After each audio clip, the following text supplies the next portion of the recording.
तो कैसे हैं आप सभी। स्वागत है आप सभी का एक बार फिर से मेरे यूट्यूब चैनल में। आज की वीडियो में हम यहाँ पे देखेंगे उत्तराखंड जीके की जो इम्पोर्टेंट बुक थी, राजेंद्र बलोदी जी की बुक। तो इस वाली बुक से हमने अभी तक यहाँ पे 29 क्लासों को कंप्लीट कर लिया है। आज की यहाँ पे ये 30वीं क्लास है। तो चलिए यहाँ पे जल्दी से शुरू करते हैं। अगर आपने इन वीडियोज़ को नहीं देखा है तो आप उसको प्ले में जाके देख सकते हैं। साथ ही हमने यहाँ पे अजय राव जी की बुक को भी कम्प्लीट कर लिया है वन लर्नर के माध्यम से। और परीक्षावाणी भी हमने परीक्षावाणी का जो फर्स्ट वाला चैप्टर है उसको भी कंप्लीट किया है। वन लाइनर जो क्वेश्चन थे तो आप उनको प्लेलिस्ट में जाके देख सकते हैं। और अगर आपको यहाँ पे वीडियो पसंद आती है तो वीडियो को लाइक करें, शेयर करें और चैनल को सब्सक्राइब ज़रूर करिए। तो चलिए यहाँ पे देखते हैं। आज का पहला क्वेश्चन है, देहरादून में खेल अकादमी की स्थापना कब हुई थी। तो देहरादून में खेल अकादमी की स्थापना कब होती है, तो ये होती है 2001 में। ठीक है। साथ ही जो डीएल है कहाँ है, तो ये भी देहरादून जनपद में स्थित है। अगला यहाँ पे हमारा क्वेश्चन है, हथनी कुंड स्थित है। तो देखो यहाँ पे जो हथनी कुंड है ये कहाँ है, ये देहरादून के चक्राता में स्थित है। ठीक है। चक्राता के बारे में थोड़ा देख लेते हैं। तो चक्राता जो है ये चक्राता छावनी कब बनी थी, तो ये 1866 में बनी थी। ठीक है। चक्राता को पहाड़ों का राजा कहा जाता है और चक्राता कैराना पहाड़ी में स्थित है। इसके अलावा एक है यहाँ पे हाथी कुंड। ठीक है। हथनी कुंड ये देहरादून में स्थित है। हाथी कुंड तो ये कहाँ है, ये पौड़ी गढ़वाल में स्थित है। और हाथी गुफा ये कहाँ है, हाथी गुफा और हाथी पर्वत तो ये चमोली जनपद में स्थित है। जो यहाँ पे चक्राता है, तो चक्राता देहरादून के जौनसार बावर क्षेत्र के अंतर्गत ये आता है। ठीक है। चक्राता को पहाड़ों का राजा कहा जाता है। चक्राता की स्थापना कर्नल हुम ने की थी। ठीक है। और चक्राता में टाइगर वाटरफॉल व किमोना वाटरफॉल भी स्थित है। इसके अलावा कानासर पर्यटक स्थल ये भी चक्राता में स्थित है। और चक्राता की सबसे ऊंची चोटी तो चिलमिरी नेक है। देवन पिकनिक स्पॉट ये भी चक्राता में स्थित है। ठीक है। देहरादून में स्थित रामपुर मंडी के पास यमुना में कौन सी नदी मिलती है, तो यमुना में मिलती है आसन नदी। कहाँ पे मिलती है, तो रामपुर मंडी में। ठीक है। देहरादून में स्थित रामपुर मंडी में यमुना नदी से आसन नदी का संगम होता है। ठीक है। जो यहाँ पे आसन नदी है इसका उद्गम कहाँ से होता है, तो आसा रोडी देहरा मार्ग से इसका उद्गम होता है और संगम रामपुर मंडी में देहरादून के पास यमुना से इसका संगम होता है। ठीक है। इसके अलावा जो यहाँ पे यमुना नदी है, तो यमुना नदी देहरादून के लाखा मंडल में ये प्रवेश करती है और देहरादून के कालसी में अमलावा नदी के साथ यमुना नदी का संगम होता है। ठीक है। कालसी के आगे कुछ ही दूरी पर यहाँ पे टोंस नदी जो है वो यमुना से संगम करती है। ठीक है। और यमुना नदी पर डाक पत्थर बैराज भी स्थित है। आगे यहाँ पे देखते हैं अगला क्वेश्चन।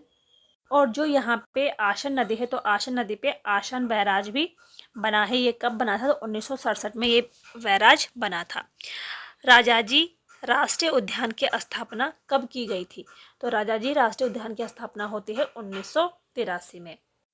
अगर इसके फैलाव की बात करते हैं तो इसका फैलाव जो है ये 3 जिलों में है, देहरादून, हरिद्वार और पौड़ी में। ठीक है। क्षेत्रफल इसका 820.42 वर्ग किलोमीटर है और इसका मुख्यालय देहरादून में स्थित है। आगे यहाँ पे देखते हैं अगला क्वेश्चन, किस अभिलेख से यह ज्ञात होता है कि कुणिंद लोग मौर्यों के अधीन थे। ठीक है। तो मौर्यों के अधीन थे कुणिंद लोग, ये किस अभिलेख से पता चलता है, तो ये कालसी अभिलेख से पता चलता है। जो यहाँ पे कालसी अभिलेख है तो ये मौर्य सम्राट अशोक का लेख यहीं से प्राप्त हुआ है। ठीक है। कालसी देहरादून के चक्राता तहसील में स्थित है। खोज इसकी कब होती है, तो 1860 में इसकी खोज जॉन फॉरेस्ट द्वारा की गई थी। अगर भाषा की बात करते हैं तो इसकी भाषा प्राकृत भाषा है और लिपि इसकी ब्राह्मी है। ठीक है। कालसी शिलालेख में यहाँ के लोगों को पुलिंद व इस क्षेत्र को अपरांत कहा गया है। यानी कि यहाँ के जो कुणिंद शासक थे, ठीक है, उनके अधीन यह क्षेत्र आता था और वो कुणिंद शासक मौर्यों के अधीन शासन करते थे। ठीक है। यानी कि संपूर्ण क्षेत्र ये मौर्यों के अधीन था। कालसी का प्राचीन नाम क्या था, तो कालसी का प्राचीन नाम कालकूट, युगशैल और खलतलिका इसका प्राचीन नाम था, ठीक है। और हेनसांग ने कालसी को शुद्ध नगर कहा है। आगे यहाँ पे देखते हैं अगला क्वेश्चन, राजकुमारी ईश्वरा का अभिलेख कहाँ से प्राप्त हुआ है। तो राजकुमारी ईश्वरा का जो लेख है ये लाखा मंडल से प्राप्त हुआ है, ठीक है। यहाँ पे मूर्तियों का भंडार है, यानी कि लाखों मूर्तियाँ यहाँ से प्राप्त हुई है, इसीलिए इसको लाखा मंडल कहा जाता है। और लाखा मंडल जौनसार भाबर क्षेत्र में स्थित है, ठीक है। ये जो स्थल है तो ऐतिहासिक दृष्टि से ये महत्वपूर्ण है। माना जाता है कि इस स्थल पर महाभारत काल के में पांडवों को मारने के लिए लक्षागृह यहाँ पे बनाया गया था। जो यहाँ पे लाखा मंडल है तो ये यमुना और रिखनार नदी के संगम पर ये स्थित है, ठीक है। और राजकुमारी ईश्वरा का शिलालेख यहीं से प्राप्त होता है। अगला यहाँ पे हमारा क्वेश्चन है, राजा विराट की राजधानी किस चोटी पर स्थित है। तो वो है यहाँ पे चौरानी चोटी पे, ठीक है, जो कि देहरादून में स्थित है। आगे देखते हैं अगला क्वेश्चन, भेड़ पालकों से संबंधित मेला है तो वो है यहाँ पे नुनाई मेला, ठीक है। नुनाई मेला का संबंध है भेड़ पालकों से, और ये जो नुनाई मेला है ये जौनसार क्षेत्र में लगता है। इसके अलावा देहरादून में झंडा मेला लगता है, टपकेश्वर मेला लगता है, ठीक है। टपकेश्वर मंदिर शिवरात्रि में ये मेला लगता है। इसके अलावा भद्रराज मेला तो ये मसूरी में लगता है, बिस्सू मेला तो ये भी जौनसार बावर क्षेत्र में लगता है, और वीर केसरी चंद मेला तो ये भी चक्राता में आयोजित किया जाता है। नेक्स्ट यहाँ पे हमारा क्वेश्चन है, देहरादून में स्थित ढालीपुर परियोजना किस नदी पर है। तो ढालीपुर परियोजना ये जो है ये यमुना नदी में स्थित है, ठीक है, देहरादून में। इसके अलावा ढकरानी बांध परियोजना, आसन बैराज, ठीक है, कुल्हाल बांध परियोजना तो ये जो सभी परियोजनाएं हैं तो ये यमुना नदी पे स्थित है, ठीक है। व्यासी जल विद्युत परियोजना, खोदरी परियोजना और लखवाड़ बांध परियोजना भी ये यमुना नदी पर स्थित है। इसके अलावा देहरादून में जो टोंस नदी है, टोंस नदी की जो प्रमुख परियोजनाएं यहाँ पे है तो किसाऊ बांध परियोजना है, छिबरो बांध परियोजना और इचारी बांध परियोजना, ठीक है। टोंस नदी व यमुना नदी का संगम देहरादून के कालसी के निकट होता है। नेक्स्ट यहाँ पे हमारा क्वेश्चन है, मसूरी की खोज करने वाले कैप्टन यंग किस देश के थे। तो मसूरी की खोज किसने की थी, कैप्टन यंग ने की थी, और वो किस देश के थे, तो वो आयरलैंड के थे। तो मसूरी को पर्वतों की रानी कहा जाता है, और माना जाता है कि यहाँ पर मंसूर नाम का पौधा अत्यधिक मात्रा में होता था, जिसके कारण इसका नाम मसूरी पड़ा, ठीक है। मसूरी की खोज किसने की थी, तो कैप्टन यंग ने की थी, और मसूरी को गंगोत्री यमुनोत्री का प्रवेश द्वार भी कहा जाता है, ठीक है। इसके अलावा 1843 में, ठीक है, 1843 में मसूरी में पुस्तकालय समिति का गठन किया गया था व मसूरी स्टेशन लाइब्रेरी की स्थापना की गई थी, ठीक है। जो द हिल्स नामक समाचार पत्र था तो वो भी जॉन मैकिनन जो कि एक आयरिश व्यक्ति थे, जिसने 1842 में सबसे पहले मसूरी में छापा खाना लगाया था, ठीक है, और द हिल्स नामक समाचार पत्र निकाला था। कब निकला था, तो 1865 में ये 1842 में, ठीक है, 1865 में ये पूर्ण रूप से बंद हो गया था। ब्रिटिश सरकार ने 1842 में मसूरी नगरपालिका का प्रस्ताव पास किया था। अगला यहाँ पे हमारा क्वेश्चन है, राज्य में जॉर्ज एवरेस्ट हाउस कहाँ स्थित है। तो ये मसूरी में स्थित है, ठीक है। जो जॉर्ज एवरेस्ट थे ये 1832 में ये मसूरी आए थे, और इन्होंने यहाँ पे सर्वेक्षण कार्यालय स्थापित किया था, ठीक है। इसके अलावा 1852 में माउंट एवरेस्ट की ऊंचाई को इन्होंने ज्ञात किया था।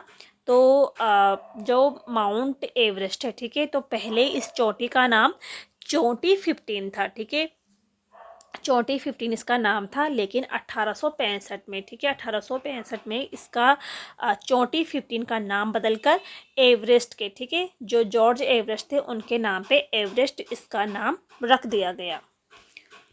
नेक्स्ट क्वेश्चन है, मसूरी नगरपालिका की स्थापना कब हुई थी। तो मसूरी नगर पालिका की स्थापना होती है 1842 में। अगला यहाँ पे हमारा क्वेश्चन है, मसूरी में स्थित लाल बहादुर शास्त्री राष्ट्रीय प्रशासनिक अकादमी की स्थापना कब की गई थी? तो इसकी स्थापना होती है 1 सितंबर 1959 को। देखो शुरुआत में जो इसका नाम था तो राष्ट्रीय अकादमी था, ठीक है। लाल बहादुर शास्त्री का नाम कब जोड़ा गया? तो 1972 में, ठीक है। लाल बहादुर शास्त्री का नाम जोड़ा गया और इसमें ये जो प्रशासनिक जो शब्द था ये इसको कब जोड़ा गया? तो 1973 में इसको जोड़ा गया, ठीक है। स्थापना 1959 में होती है। शुरुआत में इसका नाम राष्ट्रीय अकादमी था। लाल बहादुर शास्त्री का नाम 1972 में जोड़ा गया और प्रशासनिक जो था इसमें 1973 में जोड़ा गया। अगला यहाँ पे हमारा क्वेश्चन है, मसूरी वन्य जीव विहार की स्थापना कब हुई? तो मसूरी वन्य जीव विहार की स्थापना होती है 1993 में। ये देहरादून में स्थित है और ये उत्तराखंड का सबसे छोटा विहार है, ठीक है। इसका जो क्षेत्रफल है तो 11 वर्ग किलोमीटर इसका क्षेत्रफल है और उत्तराखंड का सबसे छोटा ये विहार है। नेक्स्ट यहाँ पे हमारा क्वेश्चन है, प्राचीन समय में किसे कुब्जा बरक के नाम से जाना जाता था? तो ऋषिकेश को, ठीक है। ऋषिकेश को प्राचीन समय में कुब्जा बरक के नाम से जाना जाता था। जो यहाँ पे ऋषिकेश है तो ऋषिकेश गंगा व चंद्रभागा नदी के संगम पर स्थित है और केदारखंड में ऋषिकेश को कुब्जा बरक कहा गया है, ठीक है। और ऋषिकेश को योग की राजधानी भी कहा जाता है, ठीक है। इसमें ऋषिकेश में जो प्रसिद्ध त्रिवेणी घाट है तो यहाँ पर 3 नदियों का संगम होता है, ठीक है। गंगा का संगम होता है, यमुना का संगम होता है और सरस्वती नदी, ठीक है। इन तीनों का संगम यहाँ पे होता है। इसके अलावा ऋषिकेश में ऋषि कुंड भी स्थित है और ऋषिकेश को 2017 में नगर निगम बनाया गया था, ठीक है। उत्तराखंड का 7वां नगर निगम ऋषिकेश को बनाया जाता है। कब बनाया जाता है? तो 2017 में इसको बनाया गया था। नेक्स्ट यहाँ पे हमारा क्वेश्चन है, योग की वैश्विक राजधानी किसे कहा जाता है? तो ये ऋषिकेश को कहा जाता है। इसके अलावा ऋषिकेश को संत नगरी, गंगानगर और साधुओं का शहर भी कहा जाता है। अगला यहाँ पे क्वेश्चन है, ऋषिकेश का सबसे प्राचीन मंदिर कौन सा है? तो ऋषिकेश का सबसे प्राचीन मंदिर है भरत मंदिर, ठीक है। काफ़ी प्रसिद्ध ये मंदिर है और सबसे प्राचीन भी है। ऋषिकेश किन नदियों के संगम पर बसा है? तो ऋषिकेश गंगा व चंद्रभागा इन 2 नदियों के संगम पे बसा है। महेश योगी द्वारा ऋषिकेश में 84 कुटिया की स्थापना कब की गई थी? तो इसकी स्थापना होती है 1967 में, ठीक है। अगला जो हमारा क्वेश्चन है कि हरिद्वार जिले का गठन कब हुआ था? तो हरिद्वार जो जनपद है यहाँ से अब हरिद्वार जनपद के एमसीक्यू शुरू हो जाएंगे। आज यहाँ पे ये लास्ट क्वेश्चन है। नेक्स्ट वीडियो में हम हरिद्वार जो जिला है उसके क्वेश्चन देखेंगे। तो इस प्रकार से हमारे यहाँ पे जिला सीरीज भी हमारे यहाँ पे कंप्लीट हो जाएगी साथ ही साथ में, ठीक है। तो हरिद्वार जिले का गठन होता है 1988 में, ठीक है। 28 दिसंबर 1988 को हरिद्वार जनपद का गठन होता है। जो हरिद्वार है ये इसकी स्थिति तो ये शिवालिक श्रेणी में स्थित है और विल्व और नील पर्वतों के बीच में ये बसा है, ठीक है। गंगा नदी के तट पर ये स्थित है। इसका जो क्षेत्रफल है तो इसका क्षेत्रफल 2360 किलोमीटर है। अगर हम सीमाओं की बात करते हैं तो पौड़ी, देहरादून व यूपी, ठीक है। यूपी के सहारनपुर और मुजफ्फरनगर, बिजनौर से ये सीमा साझा करता है। 28 दिसंबर 1988 को हरिद्वार की स्थापना हुई थी। उस समय इसको